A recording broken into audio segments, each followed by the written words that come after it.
Good evening, and welcome to Collegiate iRacing League here at Darlington. My name is Christian Hill, and tonight my co-caster here will be John Dinkle. Hey, John, how are you? Hello. I'm so excited for this race. Got to see the Prospect Series race last night. It was an awesome finish, and we're looking for really, really exciting race tonight in the Premier Series. We're at Darlington Raceway in the night sky, partly cloudy, although that doesn't matter too much. 21 degrees Celsius with a 22 degrees Celsius track. Winds are about 8 kilometers per hour to the east. So pretty average. I don't think it's too different from last night. So I think a lot of the drivers are going to be pretty. A lot of the drivers who raced last night are going to be used to what we're going to be used to the track. So it won't have to take too long to get acclimated. Last week results were from Talladega. Our P1 finisher was Jared Kaler, then Ryan Lusich, Esteban Munoz, Alexander Gagnon, and then Tristan Yoder. Yeah, last week we had our the other week ago we had our race at Talladega, and that was quite a great finish between Jared Kaler, Ryan Lusich, all the group of them. It was an exceptional finish between the group of them last night, or excuse me, the other the other week. No, last night we had what was I believe Esteban Munoz won. No, I'm sorry, that was Jared Kaler got the win, but I think Muhammad Alif was in the lead coming into the final lap, or I know it was one of the Ball State machines that was in the lead, and then kind of coming into the tri-oval with the checkered flag waving, he spun around and just a massive wreck coming to the checker, and it's just kind of a shame because I think that would have been his first collegiate iRacing league win. That kind of got robbed away from him. I know how that feels. I've kind of been robbed of a win before in the Prospect Series, but when the Premier, you want to get the win, and there was some heated discussions after the race about it, but mm. kind of that's how it goes at Talladega. The finishes are always crazy. Yeah, I mean, Dega is it's an exceptional race, and I'm super happy I was there to be able to see it, and especially commentate and do production on that. So that was phenomenal. And I know last night we had we had our prospect series here from Darlington, and we had some exceptional racing. But we shall have some exceptional racing again tonight as we currently just enter into qualifying, just about 2 minutes in, and let's see some of these laps go on. Why don't we? Yeah, a lot of these drivers already have set their first lap times. Like currently, kind of a bit of deja vu from last night. Connor Levy, currently with the fastest lap time of 29.174. Uh, he was our pole sitter for last night's race, and I believe he had pole by about like 5/10. So to see him up there is really no surprise. But however, his race was kind of different story. He had some strategy issues, iRacing. Not sure if his crew chief forgot to put in the right fuel number, and he ultimately was, I think, 2 laps down by the end of it. But we'll see if he'll get some redemption tonight. As we currently ride along, we believe is Scott Ratliff in the pit stake machine. I think going to turn number 2 at the moment. Yeah, as we like you said, we ride along here with Scott Ratliff. I had quite the issue trying to find a car that wasn't slowing down off of their first lap there. We are a minute or so late to qualifying, and looks like everyone got out right away. Ooh, as Scott loses it a bit. Oh, tries to save it. What a great save there, Scott. Nice control over that car, and what a beautiful paint scheme that he is running tonight. As we have quite a few of these drivers tonight running some throwback paint schemes. I don't think Scott is one of them, but we will see quite a few of them. I know we have some old Danica Patrick paint schemes. I think we have some. Oh, who else? We have some Bobby Isaac throwbacks. I know we have some throwbacks for some of the colleges. I know that they're doing some old colors as well. I think we have a Kyle Petty throwback tonight. So lots of throwbacks to look out for. Lots of fun cars to watch, and I think it'll be a great night. Yeah, and I think this is probably it's no Martinsville. I think that's the oldest track on the NASCAR schedule. But I think out of the 7 rounds we have for the this current season of the Collegiate iRacing League, I think this is the oldest. So it's kind of natural that it's going to be Throwback Weekend, Darlington Raceway. It's such an amazing track for it to be on. So uh, glad to see so many people participating in this throwback weekend. And honestly, I'm quite impressed with so many of the schemes that we've seen. I think our winner last night, I think it was, or if I can remind you, I think it was It was Edward Edwin and Onofre Offray, yeah. was running that Danica Patrick scheme or the GoDaddy car. Um, and he was able to defend for the win against one of the St. Clair cars, running one of their very distinctive liveries. It's not. It doesn't seem like it's a throwback personally, but they stand out a lot. They have so many cars in the field. I think maybe 4 St. Clair cars, if not more, will be racing with us They're tonight. tonight. I think they're running 6. Really? Yeah, there's there's quite a few St. Clair College cars running out. I think we also just had another register. I was checking the registration files the other day, and yeah, we had another St. Clair register, I believe. Um, so we should be expecting, I think, our 7th St. Clair College racer. Either this season, just kind of testing out some of these cars, or we should see them, next season. But here we have Edwin Onofre, our Prospect Series winner from last night in the bright green UNT machine. Unsure if this is a throwback, but it definitely stands out. I'll give him that. Yeah, it's certainly not the scheme we normally see him in. I think it has a deeper green, I believe, if I'm not mistaken. But yeah, certainly will stand out, especially with these night lights that we have surrounding the track. It definitely will stand out in his number 99 Camaro. So yeah, Yeah, you're and definitely not going to miss it if you're sitting in stands, but and sitting in the booth.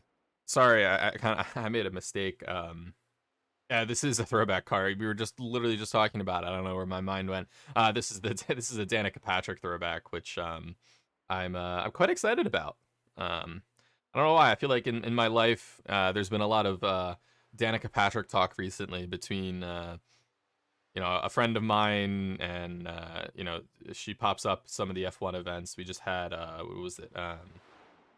We were at Coda this weekend, so I believe she was there. I think she did some commentating, if not mistaken. So definitely Danica Patrick not out of the picture of racing entirely, and I'm glad to say it. We need more women in the sport, just in general with anything. I mean, between racing, commentating, kind of doing anything. It's I'm glad to say it.